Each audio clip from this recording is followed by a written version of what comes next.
Sir नमस्ते।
ನಮಸ್ಕಾರ.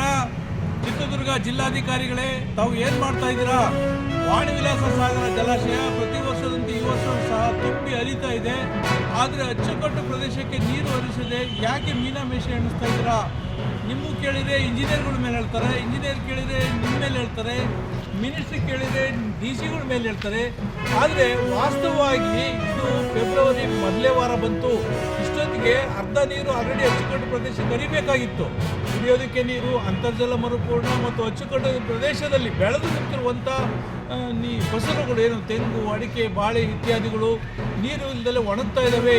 ಅಲ್ಲದೆ ಈಗಾಗಲೇ ಸಹ ತಮ್ಮ ಗಮನಕ್ಕೆ ರೈತ ಸಂಘಟನೆಗಳು ನೀರಾವರಿಗೆ ಇದನ್ನು ಕೊಟ್ಟಿದ್ದಾರೆ, ಮನವಿ ಪತ್ರವನ್ನು ಕೊಟ್ಟಿದ್ದಾರೆ. ತಮ್ಮದೇ ಅಧ್ಯಕ್ಷತೆಯ ನೀರಾವರಿ ಸಲಹಾ ಸಮಿತಿಯವರು ಮನವಿ ಪತ್ರಗಳನ್ನು ಕೊಟ್ಟಿದ್ದಾರೆ. ನೂರಾರು ಜನ ರೈತರು ಫೋನ್ ಮಾಡಿ ತಮ್ಗೆ ಹೇಳಿದ್ದಾರೆ. ಮತ್ತು ಜಿಲ್ಲಾ ಉಸ್ತುವಾರಿ ಸಚಿವರು ಹೇಳಿದ್ದಾರೆ. ನೀವಿಬ್ಬರು ಸೇರ್ಕೊಂಡು ಏನು ಮಾಡ್ತಾ ಇದ್ದೀರಾ? ಯಾಕೆ ನೀರು ಎತ್ತಕ್ಕಾಗ್ತಾ ಇಲ್ಲ? ನೀರಿದ್ದಾವೆ, ಆಮೇಲೆ ಚಳಕೆರೆಗೆ ಅವೆಲ್ಲ ಅಷ್ಟು ಬಿಡಬೇಕು ಅಂತ ಮಾಡಿದರೆ ಏನು ಕತೆ? ರೈತರು ಇವತ್ತು ಉಳಿಬೇಕಾ ಬೇಡವಾ? ನೀರು ಇದೆ ಹೆಂಗಿದೆ ಅಂದರೆ ಸಮುದ್ರದ ನೆಂಟಸ್ಥಾನ, ಕುಡಿಯೋ ನೀರಿಗೆ ಬಡತನ ಅನ್ನುವಂಥ ಒಂದು ಪರಿಸ್ಥಿತಿ ನಿರ್ಮಾಣ ಆಗಿದೆ. ನೀರಿದ್ದೂ ಸಹ ಬಳಸಿಕೊಳ್ಳಲಾರದ ಅಸಹಾಯಕ ಪರಿಸ್ಥಿತಿಯಲ್ಲಿ ಇವತ್ತು ನಾವು ಹಿರಿಯೂರು ತಾಲೂಕಿನ ಅಚ್ಚುಕಟ್ಟುದಾರ ರೈತರು ಇಂಜಿನಿಯರ್ಗಳು ನಮ್ಮ ಮಾತು ಕೇಳಲ್ಲ, ಜಿಲ್ಲಾಧಿಕಾರಿಗಳು ಕೇಳಲ್ಲ, ಜಿಲ್ಲಾ ಉಸ್ತುವಾರಿ ಸಚಿವರು ಕೇಳಲ್ಲ. ದಯವಿಟ್ಟು ಕೈ ಮುಗಿದು ಕೇಳ್ಕೊಳ್ತೀವಿ, ನೀವು ನೀರು ಎತ್ತಲೇಬೇಕು. ಇನ್ನೊಂದು ವಾರದೊಳಗೆ ಎತ್ತಲಿಲ್ಲ ಅಂದರೆ ಮುಂದಿನ ವಾರದಲ್ಲಿ ನಾವು ಉಪವಾಸ ಸತ್ಯಾಗ್ರಹವನ್ನು ಮಾಡಿ ನೀರನ್ನು ಬಿಡಿಸ್ಕೊಳ್ಳಲೇಬೇಕಾದಂಥ ಅನಿವಾರ್ಯ ಸ್ಥಿತಿ ಇದೆ. 80 ಅಡಿಯಿಂದ ನೀರು ಬಿಟ್ಟಿದ್ರ, 90 ಅಡಿಯಿಂದ ಬಿಟ್ಟಿದ್ರ, 100 ಅಡಿಯಿಂದ ಬಿಟ್ಟಿದ್ರ, 130 ಅಡಿ ನೀರಿದ್ದಾಗ ಯಾಕೆ ಬಿಡೋಕ್ಕಾಗ್ತಾ ಇಲ್ಲ ನೀರು? ಏನು ತೊಂದರೆ ಆಗಿದೆ ನಿಮಗೆ ನೀರು ಬಿಡೋದಕ್ಕೆ? ಯಾರು ನಿಮ್ಮನ್ನು ಬಿಡಬೇಡ್ರಿ ಅಂತೇಳಿ ತಡೀತಿರೋದು ಯಾರು? ನಿಜವಾಗ್ಲೂ ದಯವಿಟ್ಟು ಭಾಳ ಬೇಜಾರಾಗ್ತಿದೆ. ರೈತರ ಅಳಲುಗಳನ್ನು ನೀವು ಕೇಳಬೇಕು. ನೀವು ಜಿಲ್ಲಾಧಿಕಾರಿಗಳು ಬರೀ ಕಚೇರಿಯಲ್ಲಿ ಕೂತ್ಕೊಂಡು ಮೀಟಿಂಗ್ ಮಾಡೋದ್ರಿಂದ ಉಪಯೋಗ ಆಗಲ್ಲ. ಒಂದ್ಸಾರಿ ಬನ್ನಿ ಅಚ್ಚುಕಟ್ಟು ಪ್ರದೇಶಕ್ಕೆ, ನೋಡಿ ರೈತರ ಗೋಳುಗಳನ್ನು ಎಷ್ಟು ಕಷ್ಟ ಇದೆ ಅಂತಂದೇಳಿ. ದಯವಿಟ್ಟು ಕೈ ಮುಗಿದು ಕೇಳ್ಕೊಳ್ತೀವಿ. ಜಿಲ್ಲಾಧಿಕಾರಿಗಳೇ, ಜಿಲ್ಲಾ ಉಸ್ತುವಾರಿ ಸಚಿವರಾದ ಸುಧಾಕರ್ ಅವರೇ, ದಯವಿಟ್ಟು ವಾಣಿ ವಿಲಾಸ ಸಾಗರದ ನೀರನ್ನು ತುರ್ತಾಗಿ ಎತ್ತಬೇಕಂತೇಳಿ ತಮ್ಮಲ್ಲಿ ಮನವಿ ಮಾಡ್ತಾ ಇದ್ದೀವಿ.